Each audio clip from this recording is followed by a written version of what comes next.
Em março de 1922, seria eleito o sucessor de Epitácio Pessoa na presidência da República. Refletindo e reforçando o clima de inquietação transformadora que o país vivia, a campanha eleitoral foi diferente das anteriores. É verdade que em 1910 houve disputa, mas agora, pela primeira vez, organizou-se um forte movimento oposicionista à Reação Republicana. A Reação Republicana lançou um candidato próprio, o político fluminense Nilo Peçanha. Nilo disputaria contra o candidato do governo Arthur Bernardes, presidente de Minas Gerais.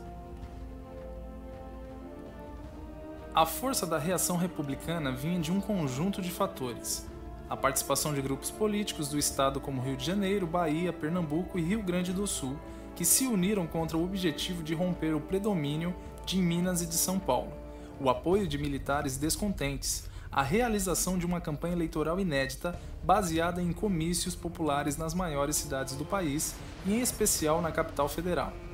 Apesar de toda essa mobilização, a máquina governista funcionou e Arthur Bernardes ganhou a eleição. No dia 5 de julho de 1922, ainda antes da posse de Bernardes, jovens oficiais levantaram-se contra o governo. Eles serviam no forte de Copacabana, no Rio de Janeiro.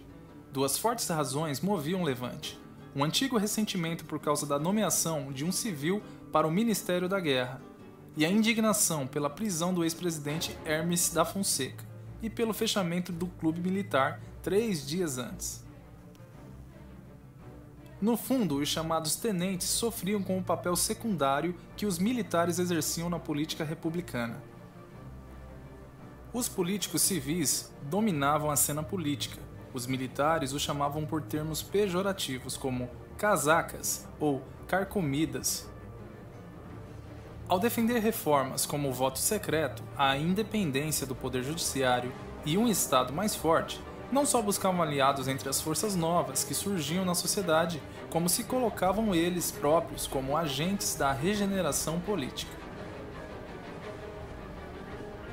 Em 1924, o núcleo das conspirações tenentistas se deslocou para São Paulo. A escolha do dia 5 de julho para o início de uma nova rebelião tinha como objetivo marcar continuidade da luta contra o governo constituído.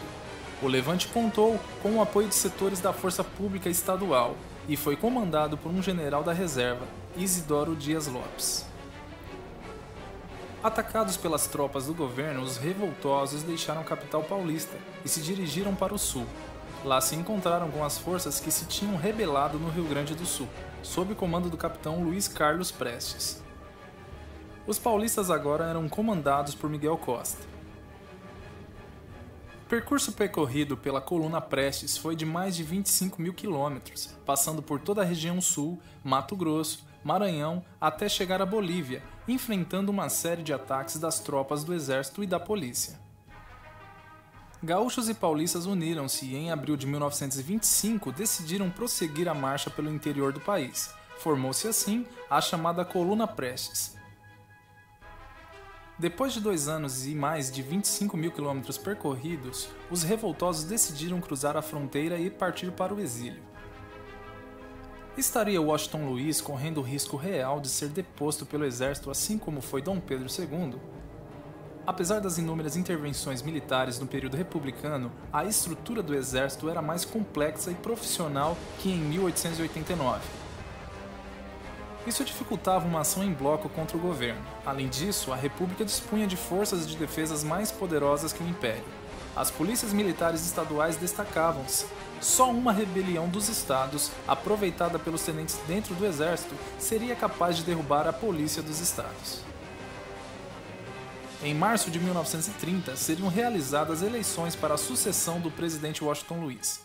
Diferentemente da controlada campanha eleitoral de 1926, a de 1930 repetiu as tensões e os confrontos que haviam marcado as eleições de 1910 e de 1922.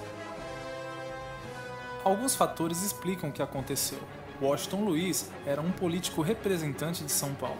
Segundo o tradicional pacto de revezamento no poder entre São Paulo e Minas, seu sucessor deveria ser um mineiro.